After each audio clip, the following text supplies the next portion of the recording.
Hai, selamat datang di Sabar Talks, tempat di mana kisah hidup jadi pelajaran berharga.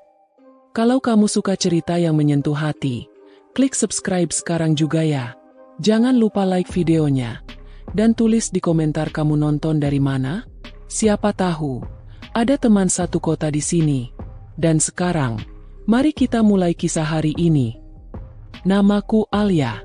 Seumur hidupku, aku tak pernah membayangkan akan berada di titik seperti ini, duduk di sebuah ruangan mewah dengan hawa yang terasa dingin, meski AC yang menyala bukanlah penyebabnya.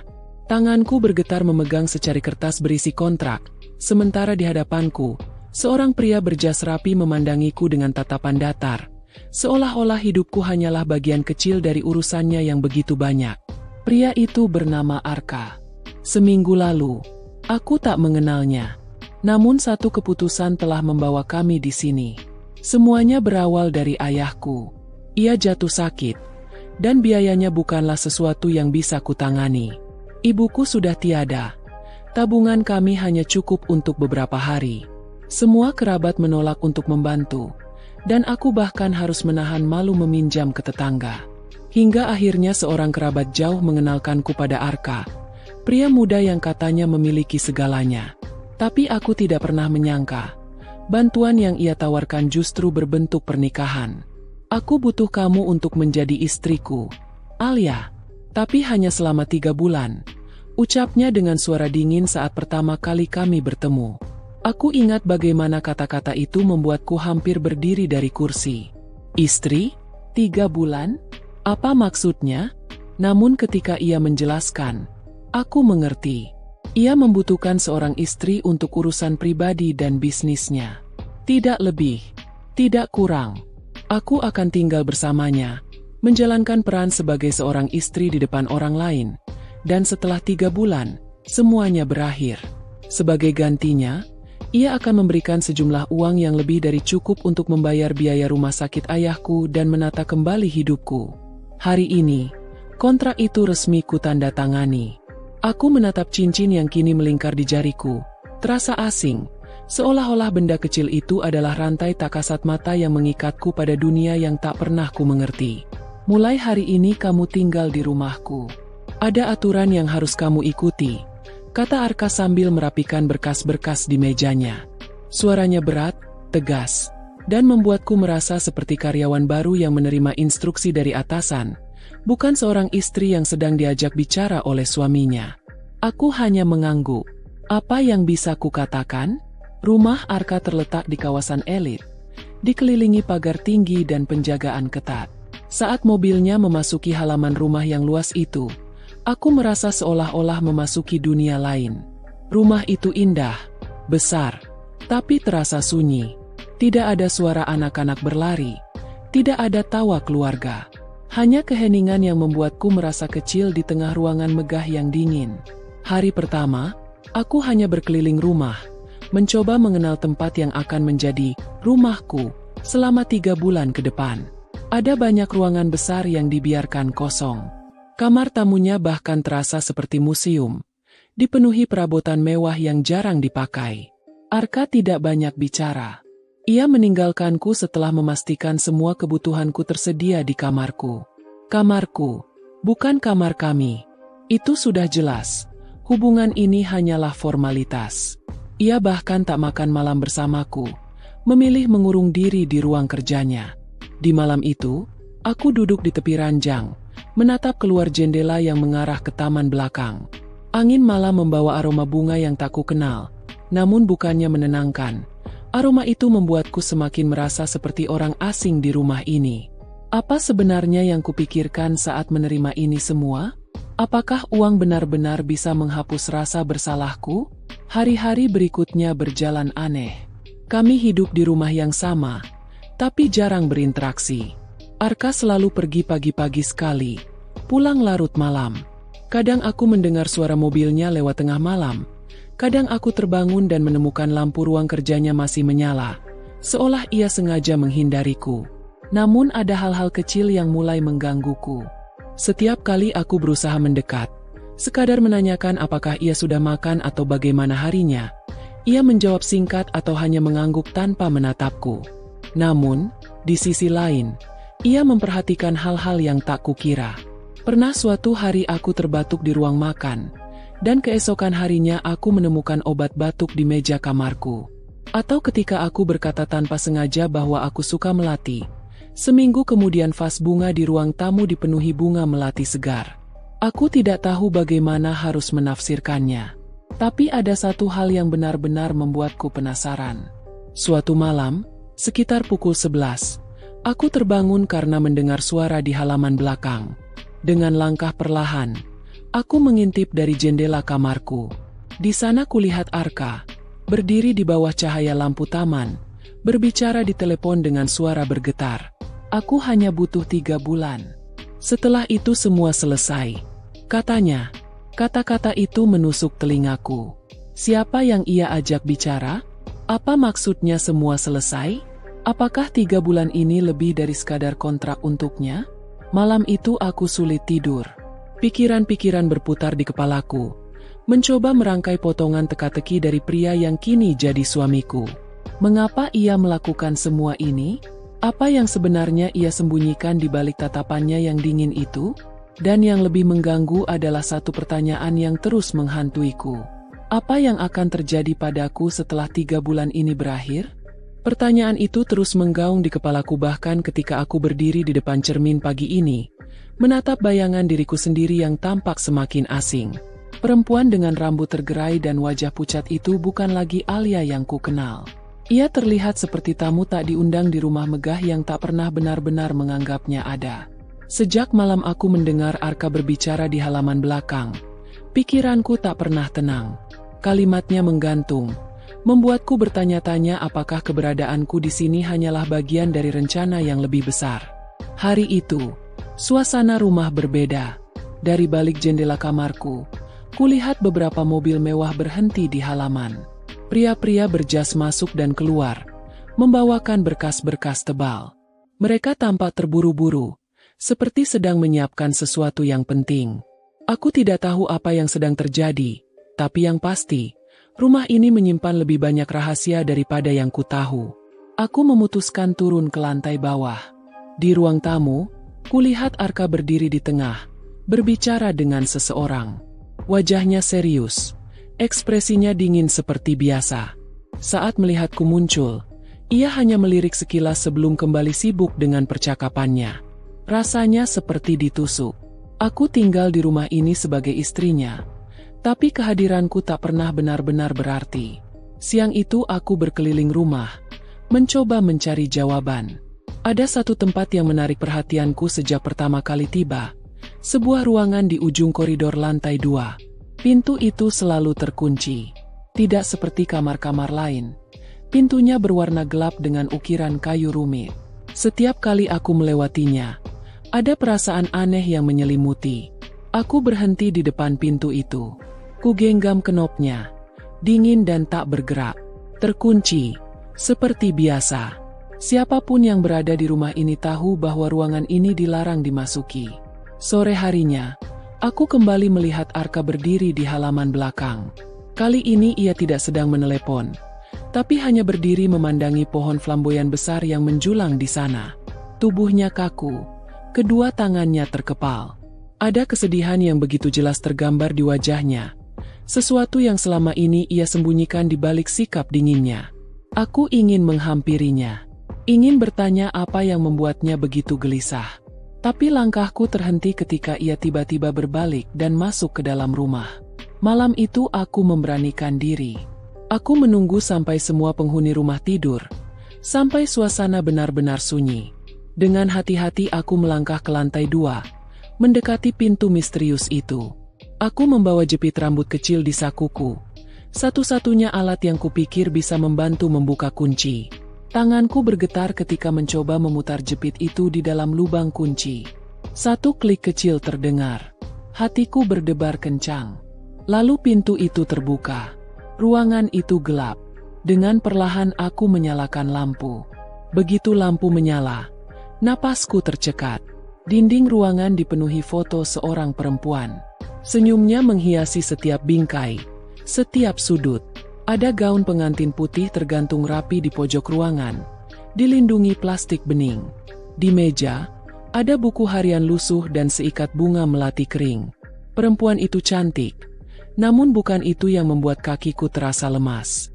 Wajahnya begitu mirip denganku. Seketika semua terasa berputar. Apakah ini alasan Arka memilihku? Karena aku mirip dengannya? Aku melangkah mundur, hampir terjatuh, ketika mendengar suara berat yang familiar dari belakang. "Apa yang kamu lakukan di sini, Alia?" Suara itu membuatku membeku. Arka berdiri di ambang pintu. Wajahnya gelap tanpa ekspresi. Namun matanya menyala, tajam seperti sedang menilai seluruh diriku. Aku hanya penasaran," jawabku dengan suara bergetar. Arka melangkah masuk. Ia berdiri di dekatku. Jarak kami begitu dekat hingga aku bisa merasakan napasnya. "Aku bilang jangan pernah masuk ruangan ini," katanya pelan. Tapi setiap kata terasa seperti ancaman. Aku tidak bisa menahan diriku. Siapa dia? Mengapa fotonya ada di mana-mana? Dan mengapa dia mirip denganku?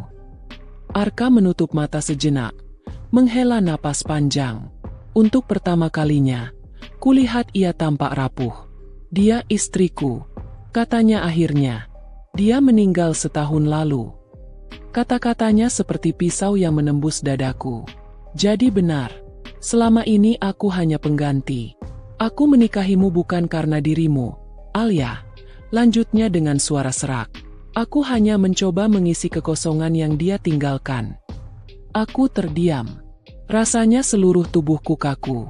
Semua yang kupikirkan tentang pernikahan ini, tentang hubungan kami, runtuh begitu saja. Tanpa berkata apa-apa lagi, aku keluar dari ruangan itu, melewati Arka tanpa menatapnya. Hatiku terasa berat, mataku panas, tapi aku menahan air mata. Di kamar, aku duduk di tepi ranjang, menatap kosong ke lantai. Jadi selama ini aku hanya bayangan dari perempuan lain. Bukan Alia yang sebenarnya. Bukan diriku. Namun, di balik luka yang kurasakan, ada sesuatu yang lebih menakutkan. Jika aku hanyalah pengganti, apa yang akan terjadi padaku setelah 3 bulan ini benar-benar berakhir? Pertanyaan itu menghantui pikiranku setiap kali aku melihat cincin di jariku. Setiap kali mendengar suara langkah Arka di lorong rumah yang terasa dingin ini. Sejak malam itu, sejak mengetahui siapa sebenarnya perempuan di balik foto-foto di ruangan itu, segalanya berubah. Aku tidak lagi melihat Arka sebagai pria yang dingin dan tak tersentuh. Kini aku melihatnya sebagai seseorang yang terluka, yang menyimpan duka terlalu dalam hingga tak tahu cara melepaskannya. Hari-hari berikutnya berjalan dalam keheningan yang lebih berat. Arka tidak banyak bicara, tapi sesekali aku menangkap tatapan yang berbeda darinya. Tatapan yang bukan sekadar menilai, tapi seperti sedang mencari sesuatu dalam diriku. Sesuatu yang mungkin membuatnya kembali merasakan kehadiran perempuan yang hilang dari hidupnya. Dan entah mengapa, aku membiarkannya. Suatu malam, hujan turun deras membasahi halaman rumah. Aku duduk di ruang keluarga, mencoba mengalihkan pikiran dengan membaca buku. Lampu-lampu besar di rumah menyala, tapi rasanya tetap saja gelap. Saat itulah kudengar langkah Arka mendekat. Ia jarang ada di rumah jam segini. Biasanya selalu larut malam. "Sedang apa?" Suaranya pelan, berbeda dari biasanya. Aku menoleh, sedikit terkejut. "Membaca saja. Hujannya terlalu deras. Aku tidak bisa tidur." Ia mengangguk, lalu duduk di sofa seberangku. Suasana hening, hanya suara hujan yang terdengar. "Kalau hujan seperti ini," katanya tiba-tiba, "dia biasanya duduk di sini, memandangi jendela sambil mendengarkan musik." Aku tahu siapa yang ia maksud. Perempuan itu, istrinya. Aku tidak menjawab. Kata-kata itu menggantung di udara, membuat dadaku terasa sesak. Tapi ada sesuatu yang mendorongku untuk tetap di sana, mendengarkan. Arka melanjutkan, "Dia suka melati. Itu sebabnya aku selalu menaruh bunga itu di ruang tamu." Aku menunduk, menggenggam buku erat-erat. Jadi benar, setiap detail yang kulihat di rumah ini bukan untukku. Semua tentangnya, tentang perempuan itu. Namun sebelum aku bisa berkata apa-apa, Arka menatapku. "Alia, Apa kamu menyesal masuk ke dalam hidupku? Pertanyaan itu membuatku terdiam. Aku ingin mengatakan iya. Aku ingin berteriak bahwa ini semua terlalu sakit. Tapi kata-kata itu tak keluar. Yang keluar justru sebuah kalimat yang bahkan mengejutkanku sendiri. Tidak, kalau aku menyesal, aku tidak akan di sini sekarang. Arka memandangku lama. Ada sesuatu di matanya. Sesuatu yang belum pernah kulihat sebelumnya. Keheningan itu membuat jantungku berdebar lebih cepat. Malam itu, untuk pertama kalinya, aku melihat Arka tersenyum. Senyum samar, tapi nyata. Sejak malam itu, perlahan sesuatu berubah di antara kami. Arka mulai sering mengajakku bicara. Hal-hal kecil, seperti bagaimana hariku, apa yang aku sukai, atau sekadar mengomentari makanan yang kubuat. Ia bahkan mulai pulang lebih cepat beberapa kali. Ada malam ketika kami makan malam bersama, membicarakan topik-topik ringan sambil menatap piring masing-masing. Namun perubahan itu membuatku semakin bingung. Aku tahu apa yang kurasakan mulai berubah. Ada kehangatan yang perlahan mengikis dinginnya jarak di antara kami. Aku mulai menunggu langkahnya di lorong, mulai mencari-cari suaranya di rumah besar ini. Dan aku benci mengakuinya. Suatu sore, aku menemukan keberanian untuk menanyakan sesuatu yang sudah lama mengganggu pikiranku. Arka, panggilku saat kami duduk di ruang makan. Mengapa kamu memilihku? Dari semua orang, kenapa aku? Ia terdiam cukup lama. Matanya menatap kosong ke arah gelas di depannya. Lalu ia berkata pelan, "Karena kamu membuatku merasa dia masih ada." Jawaban itu membuat dadaku terasa ditusuk. Aku tahu itu kebenarannya, tapi mendengarnya langsung darinya membuat semuanya lebih nyata. Aku berdiri, tidak tahan mendengar kelanjutannya. Tapi sebelum aku pergi, Arka menggenggam pergelangan tanganku. Tapi sekarang, aku melihatmu, bukan dia. Kamu, Alia. Aku membeku di tempat. Kata-kata itu mengalir ke dalam pikiranku, menyalakan sesuatu yang selama ini kutahan. Apakah mungkin? Apakah mungkin ia mulai melihatku bukan sebagai bayangan masa lalunya, tetapi sebagai diriku sendiri? Beberapa hari kemudian, aku memutuskan untuk mengunjungi taman belakang saat senja. Aku butuh udara segar, butuh melarikan diri dari pikiran-pikiran yang semakin rumit. Tapi ketika aku berjalan melewati jendela besar ruang kerja Arka, aku melihatnya sedang berbicara dengan seseorang di telepon. Suaranya terdengar tertekan. Aku tahu ini salah, tapi aku tidak bisa kehilangan dia lagi. Aku terpaku. Dia? Siapa yang ia maksud? Aku. Atau dia? Perempuan itu? Aku berlari kecil menuju kamarku sebelum ia melihatku. Malam itu, aku tidak bisa tidur. Kata-katanya terus mengulang di kepalaku. Tidak bisa kehilangan siapa? Jika yang ia maksud aku, apa artinya semua ini? Tapi jika yang ia maksud perempuan itu, apakah aku hanya alat baginya untuk menahan rasa kehilangan itu? Hari-hari berikutnya semakin menyiksa. Di satu sisi, aku merasakan kedekatan yang tak pernah ada sebelumnya. Arka mulai menunjukkan perhatian-perhatian kecil yang membuatku sulit menolak perasaan yang tumbuh di dalam diriku. Di sisi lain, setiap kali kutatap matanya, aku tak bisa berhenti bertanya-tanya. Apakah ia benar-benar melihatku? Atau masih melihat bayangan masa lalunya? Dan disinilah aku berada sekarang. Berdiri di depan cermin, menatap diriku sendiri, mencoba mengenali siapa perempuan yang menatap balik padaku. Apakah aku Alia yang sebenarnya?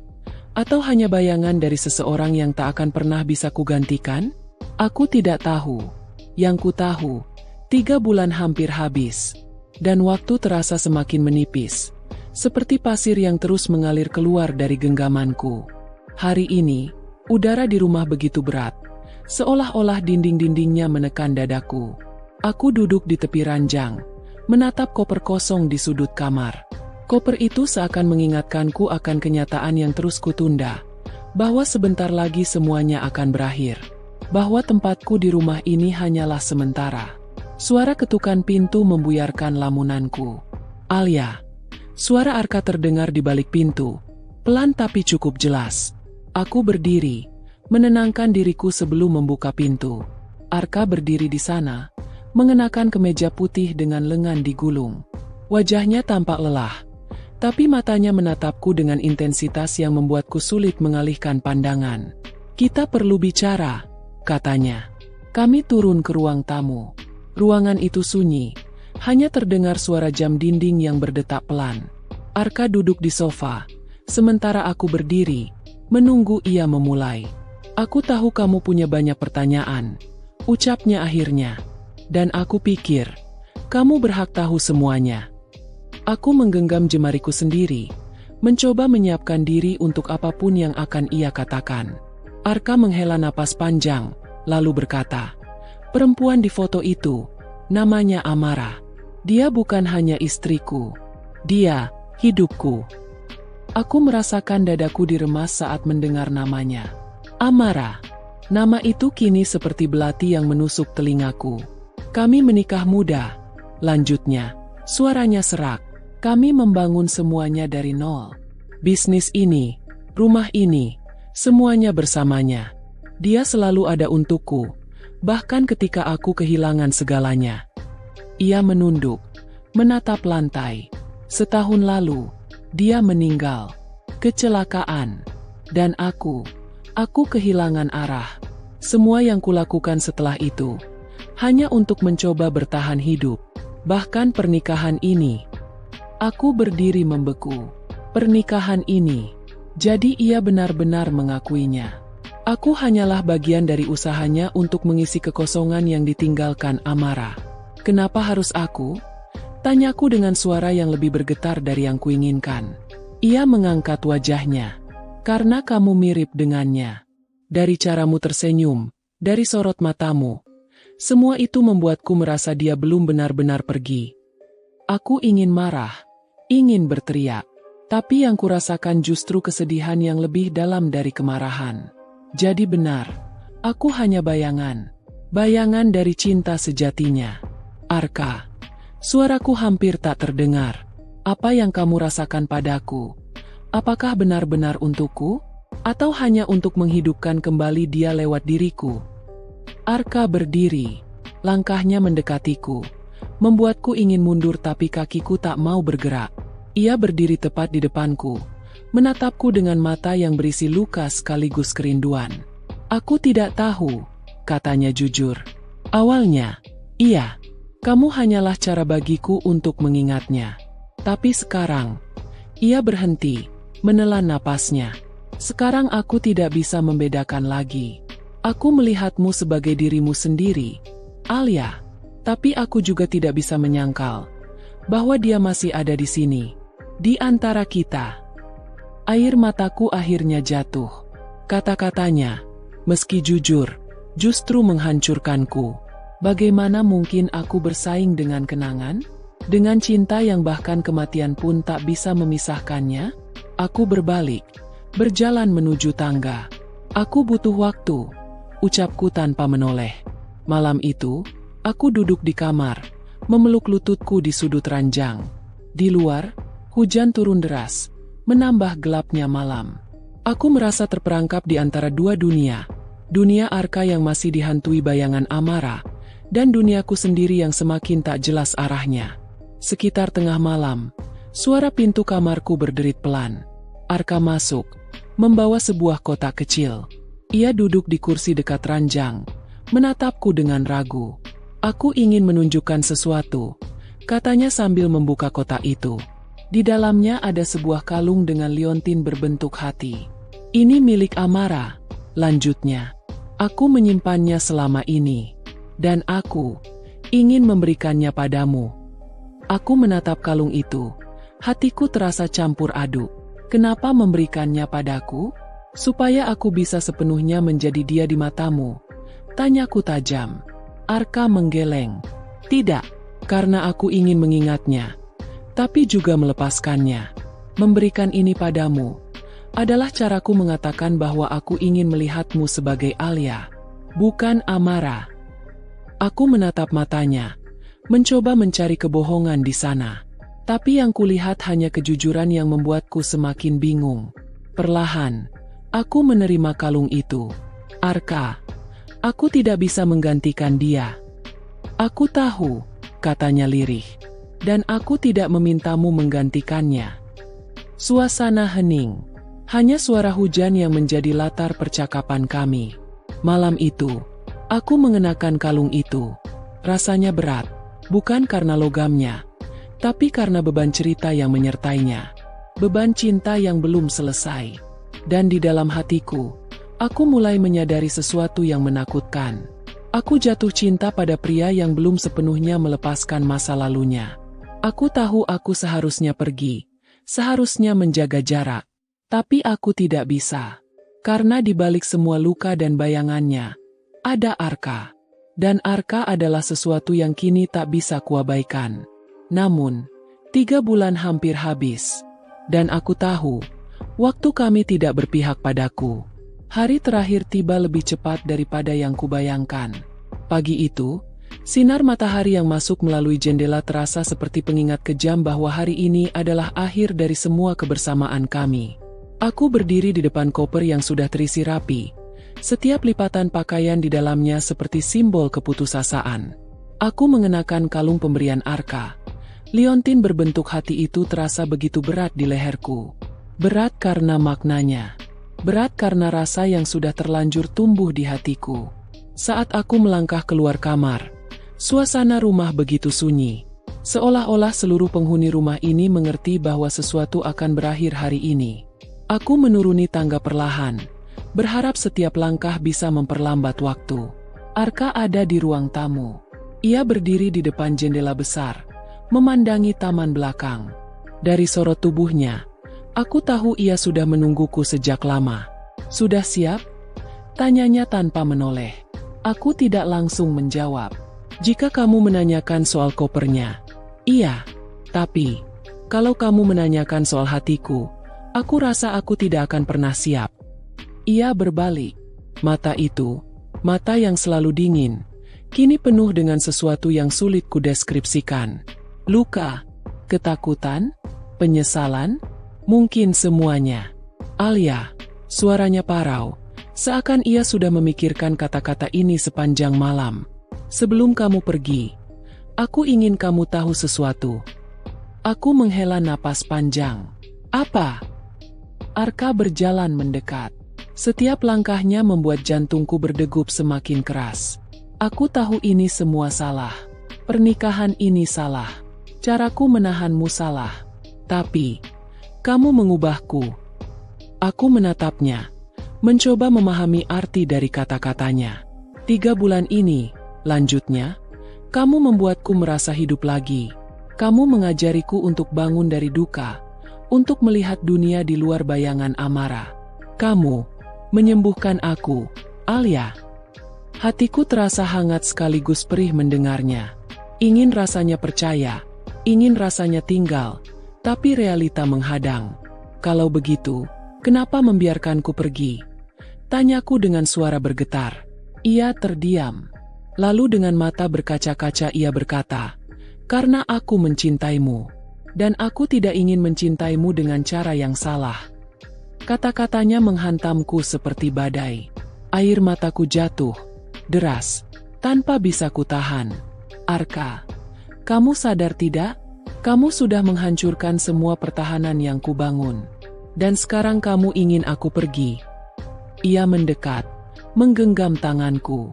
"Kalau kamu tinggal, aku takut aku tidak bisa melepaskanmu.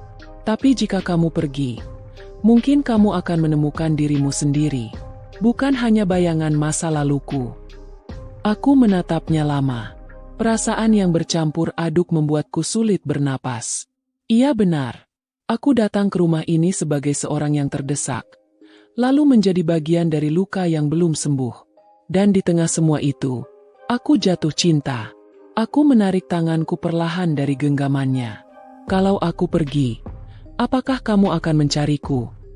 Ia tersenyum samar, senyum yang penuh rasa sakit. "Kalau kamu benar-benar ingin aku mencarimu, aku akan mencarimu. Kemanapun itu." Sini. Tidak ada lagi kata-kata yang bisa diucapkan. Hanya suara detik jam di ruang tamu dan detak jantungku yang terdengar di telingaku sendiri. Aku menoleh sebentar ke arah koperku, lalu kembali menatap Arka. Kalau begitu, biarkan aku pergi, tapi jangan biarkan aku hilang. Arka mengangguk. Meski aku bisa melihat betapa sulitnya baginya, aku mengambil kopernya dan berjalan ke pintu. Setiap langkah terasa seperti 1000 jarum menusuk kaki. Saat aku membuka pintu, angin pagi menyambutku, membawa aroma kebebasan sekaligus perpisahan. Namun sebelum aku benar-benar keluar, Arka bersuara, "Alia." Aku berhenti. Aku berjanji, 3 bulan ini bukan akhir kita. Kalimat itu membuatku terdiam sejenak. Aku menoleh, melihatnya berdiri di sana. Pria yang telah mengubah hidupku dalam waktu singkat. Pria yang membuatku sadar bahwa cinta bisa datang di saat paling tak terduga. Bahkan di tengah luka yang belum sembuh. Aku tersenyum samar. Aku akan menunggu, Arka. Dengan itu, aku melangkah keluar, membawa koper, membawa luka, membawa cinta yang tak selesai. Dan untuk pertama kalinya, aku merasa bahwa 3 bulan ini benar-benar telah mengubah segalanya.